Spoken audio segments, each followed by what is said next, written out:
School is built in routine.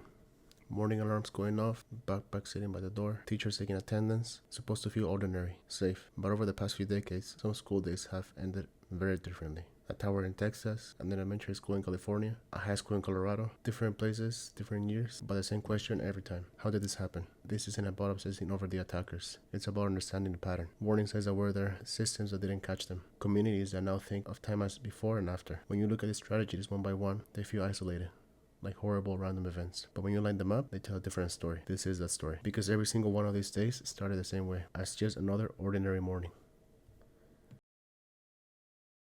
Back in 1966, we didn't really have a term for mass shooting yet. It wasn't something people talked about. The University of Texas at Austin was huge, one of the biggest campuses in the country. It was August 1st, middle of summer classes. Students were walking across campus in the Texas heat, heading between buildings. And right in the center of everything was this clock tower, tall, impossible to miss. It was iconic, a symbol of the school. The shooter was a former Marine, studying engineering. In the months before, he had written in his journals about violent thoughts he couldn't explain. He actually sought help. Saw a psychiatrist, told him he was scared of what he might do. Those warning signs were there. But back then, there was no system for connecting the dots. Mental health care was fragmented. Nobody was coordinating information or assessing threats. That morning, he killed his mother and wife at home. Then he went to the tower with rifles and ammunition. And from up there, he started shooting people below. At first, the students didn't even understand what was happening. Some thought it was a construction noise. Others just froze. Eventually, panic set in. Police showed up fast, but they had no playbook for this. Active shooter protocol didn't exist yet. They had to figure it out on the spot. Civilians even tried to help stop him. When it was over, 14 people were dead, more than 30 injured. What came after changed policing forever. SWAT teams were created partly because of this. Law enforcement started planning for situations with heavily armed attackers. But culturally, something bigger shifted. For the first time, Americans watched a mass violence unfold on live TV. A college campus,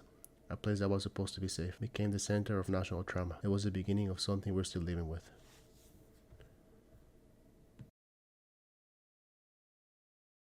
By 1989, more than 20 years had passed since the Texas Tower. School shootings still felt rare, like something that couldn't really happen. Cleveland Elementary in Stockton, California, January morning. Kids were outside for recess, running around, playing, and the teachers were watching from nearby. The shooter showed up with a semi-automatic rifle. He had a history of instability, anger issues, and he opened fire on the playground and killed himself. 5 children died. Over 30 others were hurt. The fact that they were elementary school kids, that's what broke people. These were little kids who had barely started their lives. Parents raced to the school. Teachers tried to shield students from what they had just seen, and counselors were brought in. But Stockton also did something different. It led to actual policy change. California passed one of the first state-level assault weapon bans. It was one of the earliest times lawmakers responded with legislation. The media coverage was everywhere. The shooter's face was on TV constantly, his background dissected in detail. Later on, researchers started asking whether that kind of coverage might actually inspire copycats, people looking for attention. Stockton changed the public's understanding. It showed that even the youngest kids weren't safe, and it set a pattern. Tragedy, then debate, then nothing really resolved.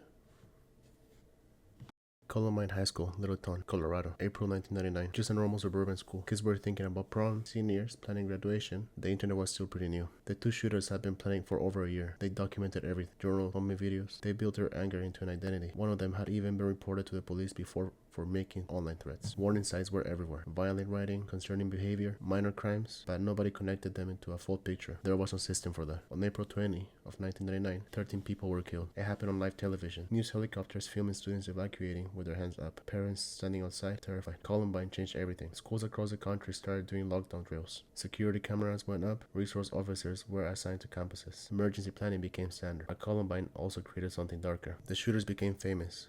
Their names, their photos, their writings, everywhere. And in the years after, other attackers started referencing Columbine. It became a symbol, sometimes even a source of inspiration for people seeking notoriety. Columbine shifted how America thought about this. School shootings weren't random anymore. They were becoming a pattern. Red Lake, Minnesota, a small tribal community on a Native American reservation, remote and limited resources. Mental health services seriously underfunded. The shooter was 16, a student at the school. He had been through personal loss. He felt isolated. He posted violent stuff online, talked about Columbine like he admired it. His warning signs were out there, but mostly in online spaces that adults weren't really monitoring back then. On March of 2005, 10 people were killed at Red Lake Senior High. In a small community like that, tragedy hits different. Everyone knows someone affected. The grief spreads to every family, every classroom. What came after exposed how much harder it is to get mental health support in rural and tribal areas, and it showed how online communities were becoming places where violent ideas got reinforced. Red Lake wasn't just about one kid. It was about isolation, untreated mental illness, and how the internet was shaping people's thinking in ways we didn't fully understand yet. Virginia Tech, over 30,000 students. The shooter had a documented history of serious emotional problems. Professors flagged his disturbing writing. A court had literally declared him a danger to himself, but because of gaps in reporting laws, that information never made it into the federal background check system. On April 16, 2007, he attacked 2 buildings on campus. 32 people were killed. At the time, it was the deadliest school shooting in modern U.S. history. The aftermath was all about system failure. How does someone who has been identified as dangerous legally buy guns? Virginia tightened its reporting laws. Universities nationwide adopted mass alert systems. Emergency text became the norm. Virginia Tech shifted the focus to institutional accountability. It was about communication breakdowns between courts, mental health providers, and law enforcement. And it drove home just how devastating these attacks could be on campuses where thousands of people gathered every day. Just 1 year after Virginia Tech, it happened again. Northern Illinois University in DeKalb, February 14, 2008, middle of the afternoon, classroom packed with students. The shooter was a former student who had recently stopped his mental health treatment. No criminal record that would have stopped him from buying guns. He walked into the lecture hall and opened fire. 5 students were killed. The randomness of it made it even scarier. A packed classroom in the middle of the day. Could have been anywhere. Universities reviewed security again, looked at classroom logs, emergency alerts, mental health outreach, but Northern Illinois proved something troubling. Even after major reforms, prevention was still inconsistent. Policy changes alone weren't stopping this. Sandy Hook Elementary in Newtown, Connecticut. Small school, tight-knit community. The shooter has struggled with severe social isolation and mental health issues for years. The morning of December 14, 2012, he killed his mother, then drove to the school. 20 children and 6 educators were killed, gone. The grief was unimaginable. These were first graders, 6 and 7 years old. The response across the country was immediate. Vigils everywhere, flags lowered, politicians promised change. But sweeping federal gun legislation failed in Congress. Sandy Hook changed public emotion in a way nothing else had. A lot of Americans thought this would be the turning point, that finally something would change. And when it didn't, that hit hard. The victims' families became advocates. They also had to endure conspiracy theories and misinformation, which added another layer of trauma. Sandy Hook stands as one of the most emotionally defining moments in this entire history. It forced the country to face the fact that even the youngest kids weren't even protected, and it left a question we're still asking. If change didn't come after this, what would it take? Umpqua Community College in Roseburg, Oregon, a huge university, the kind of place where instructors knew students by name. Lots of older adults going back to school, first generation college students trying to build something different. It felt quiet, safe. The shooter was 26, enrolled as a student. In the months before, he had posted disturbing stuff online. He was fixated on previous mass shootings. He studied them, wrote about them, compared body counts, and talked about recognition. That detail mattered. By 2015, researchers were already noticing a pattern. Some attackers were treating early tragedies like case studies. They weren't acting alone in their heads. They were absorbing a culture of notoriety. October 1st, he walked into a classroom building. 9 people were killed. The shock in Roseburg was intense. This was not a town used to being on the news. Survivors described confusion more than anything. College campuses are open. People walk freely between buildings.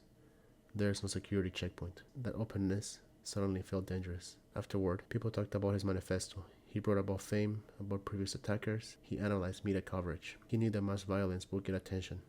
That unsettled a lot of people. Researchers, journalists, everyone. It sparked renewed debate about responsible reporting. Advocacy groups pushed media outlets to stop repeating attackers' names and faces. The idea was simple. Don't reward them with notoriety. Policy discussions followed, like they always do. But again, federal reform went nowhere. For Roseburg, the aftermath wasn't really about legislation. It was about grief in a small town. Memorials on the campus lawn, extended counseling hours, faculty struggling to go back to normal. Umpqua reinforced something painful. School shootings weren't isolated shocks anymore. They were part of a visible pattern, driven not just by anger, but by imitation.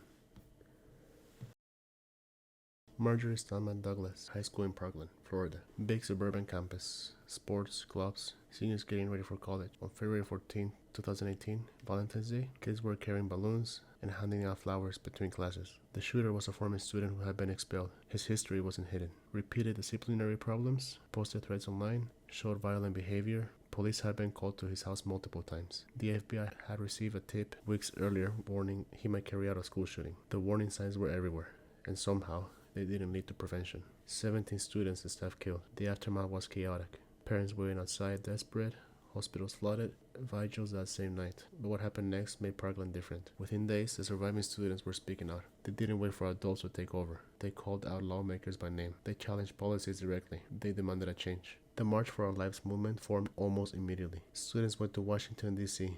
They organized one of the largest youth-led protests in modern American history. Their message was clear enough. Florida passed new gun restrictions soon after, raised the minimum age for certain purchases, and expanded risk protection orders. Parkland shifted the conversation from mourning to activism. It showed that students weren't just victims, they were organizers. They were political actors. And for a lot of Americans, Parkland was a generational turning point. Not because the violence was new, but because the response refused to fade away quietly.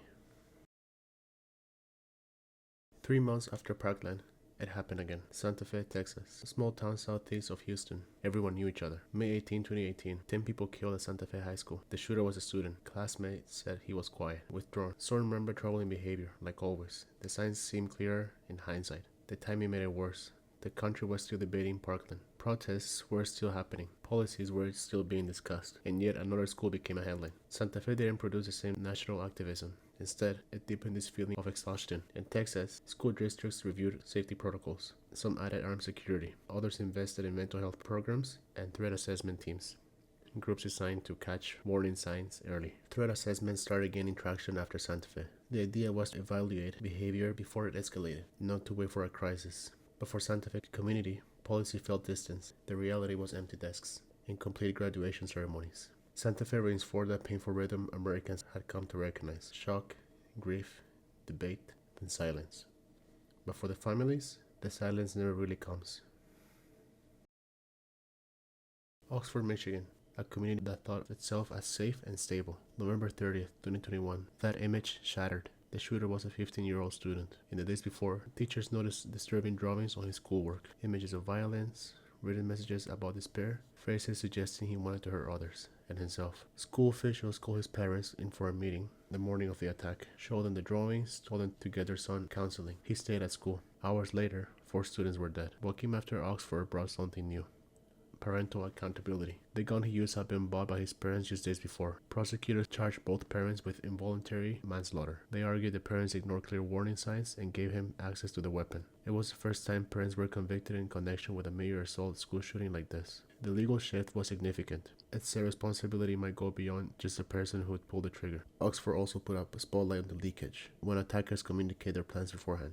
Drawings, posts, threats, jokes, and signals. Experts have been saying for years that school shootings rarely happen without warning. Oxford forced communities to ask, are we taking those warnings seriously enough? For Oxford, the aftermath was deeply personal. Students came back to school under heavy security. Counseling expanded, and memorials lined the sidewalks. Nationally, the case reinforced something more and more people were starting to believe. Prevention isn't just about laws. It's about adults recognizing warning signs and acting on them before it's too late. Look at these years for a second. From 1966 to 2021, you start to notice something. This isn't just one tragic story. It's a pattern that keeps showing up. Different states, different kids, different circumstances, but somehow the structure is always the same. There are warning signs. Someone struggling, isolated, angry, hurting, things slip through the cracks. A weapon becomes accessible. And a regular Tuesday morning becomes a day no one will ever forget. Then we go through the same cycle every time. Shock, grief, arguments about what went wrong, and eventually, silence. But here's what really gets me. We've gotten used to it. Kids today do active shooter drills like it's no big deal. The same way we used to do fire drills. Parents see a news alert and their first instinct is to check if it's their kid's school. Teachers know exactly how to lock down a classroom in seconds. That adaptation, it's quiet, but it tells you everything. Because the real danger isn't just violence. It's what we're starting to accept as normal. When another headline hits and you scroll past, when people say, thank God it wasn't us this time. When tragedy stops feeling shocking. But think about it. Every single one of these started as a completely normal morning. Kids grabbing their backpacks, parents making lunch, teachers running on the whiteboard planning their lessons. Nobody wakes up thinking, today my school becomes part of history. These aren't just statistics or talking points. They are classrooms that never felt the same again. Communities that still gather for memorials years later. Parents living with a hold that never goes away. Yeah, it's complicated. People argue about solutions constantly. But the real question is this. When does repetition turn into acceptance? Because once something starts feeling inevitable, we stop believing we can change it. And the second we accept this as just the way things are, that's when the pattern wins. Every morning, the bell rings in thousands of schools across the country. And all we can do is hope that it stays just a bell, nothing more. Thanks for watching.